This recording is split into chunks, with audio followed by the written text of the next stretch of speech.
Jeden z jezdců, konkrétně Paco Castaña, ukazuje, jak rozhodčí ukáže, jak moc svítí ta světla na semaforu, aby bylo vidět. A teď se budeme moci podívat na to, jakým způsobem nám borci vlétnou do té první rozjížďky.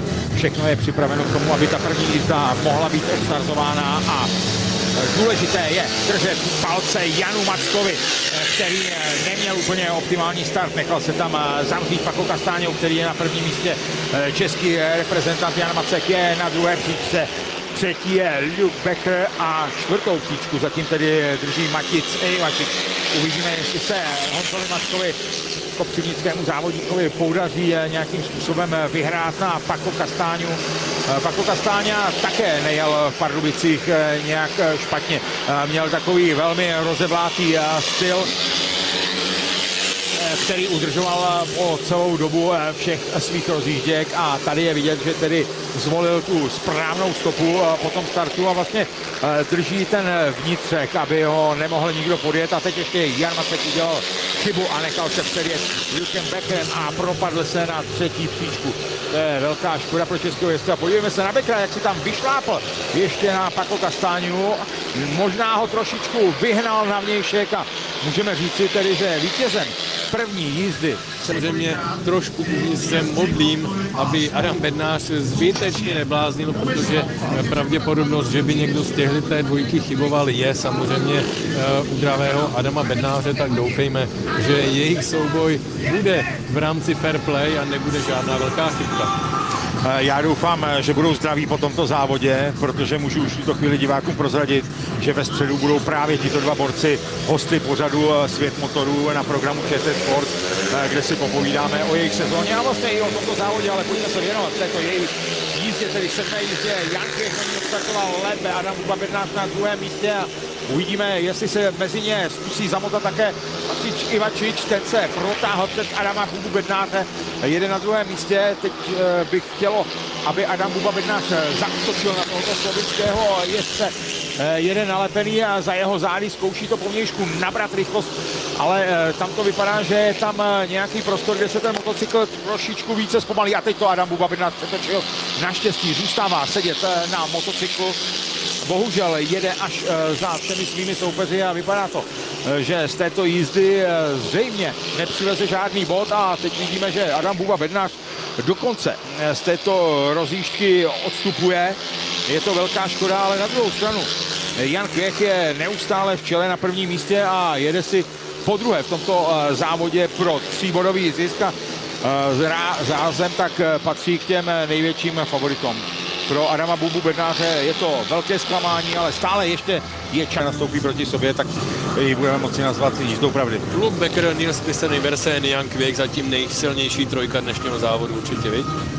Je to tak, já stále čekám, jestli se k ním nepřipojí ještě Robert Chměl. On měl zatím 2 dvojky, jednu měl za Adamem Bubou Bednářem, což je velice silný soupeř, a jednu měl právě s Lukem Beckerem, takže když teď nebude ztrácet, tak se k ním může nějakým výraznějším způsobem přiblížit, ale pojďme se podívat, kdo z této čtveřice bude na tom nejlépe. Podle papírových předpokladů by to měl být Nils Christian Iversen, který vyráží do této jízdy s modrou silbou. Viděli jsme ho tam v pravém rohu obrazovky a Nils Christian Iversen také potvrdil ty papírové předpoklady a dostal se do čela, ale musí si dávat pozor na Matice Ivačiče, který na protilehlé rovince přesprintoval svého soupeře a dostal se na první místo.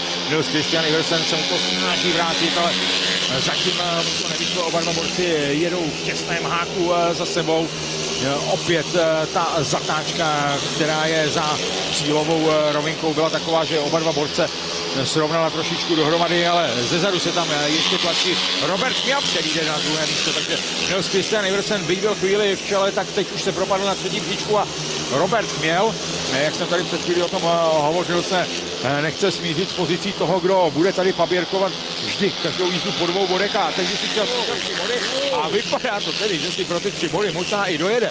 Je tam ale velký souboj s Maticem Ivačičem, ale vypadá to, že Robert Chměl ty 3 body získá. Byl to nádherný souboj, do kterého se dostal v závěru této jízdy. No a tuto jízdu také vyhrává. Máme start 15. jízdy. Mats Hansen, Matic Ivačič, Drew Kemp a Leon Flynn. Uvidíme, komu se bude dařit. Nejlépe má na svém kontě 5 bodů. Drew Kemp má 4 body, 2 body má Leon Flynn, no a 4 body má Matěj Ivačič, takže tady to bude hodně vyrovnané, ale nejlépe se s tím startovním manévrem vyrovnal Drew Kemp, který je na prvním místě těsně pronásledovaný Matsem Hansenem. Teď je vidět, že to plochodrážníky vyváží na tu vnější stranu, ale samozřejmě Drew Kemp se nenechal rozhodit ničím a nikým a jede stále na prvním místě před svým nejbližším pronásledovatelem Matsem Hansenem. Jak už jsme si řekli, tato rozjížďka je bez české účasti. Na českou účast budeme čekat do té další jízdy, ve které nastoupí Jan Kvěch. No a bude zajímavé, jak se porovná s Nilsem Christianem Iversenem, který také pojede tu 16. jízdu, ale my jsme v posledním kole jízdy s pořadovým číslem 15, je tam velký souboj na prvním a druhém místě.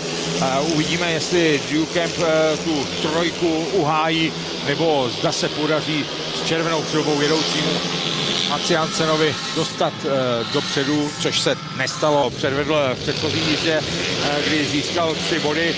My můžeme říci, že Dan Klima se stejně s tímto závodem rozloučí, protože má na svém kontě 4 body, ale chce se rozloučit samozřejmě co nejlepším výkonem. Zatím je na druhém místě za Maticem Ivačičem, ale vypadá to, že půjde na první příčku a Dan Klima je na prvním místě. Uvidíme, jestli tu cílovou zatáčku zvládne lépe a dojede do cílové rovinky na prvním místě. Dan Klima tedy stále vodí celý ten vláček závodníků v 19. jízdě za svými zády a samozřejmě pro něj je to taková psychická vzpruha po sezóně, ve které byl jako na loupačce, a pokud tuto sezónu zakončí, jelikož Tomíčkův memoriál je vlastně koncem sezóny, nepočítáme-li ještě poslední extraligu v Žárnovici, tak bude optimisticky naladěn a nebude optimisticky naladěn. Dan Klima, zakouřil jsem už motocyklu a ani Dan Klima píchlá zadní pneumatika. Je to velká smůla tedy pro českého jezdce, se kterým to vypadalo velmi dobře, ale ani tuto jízdu nedojede do cíle. Vítězí v této rozjíždění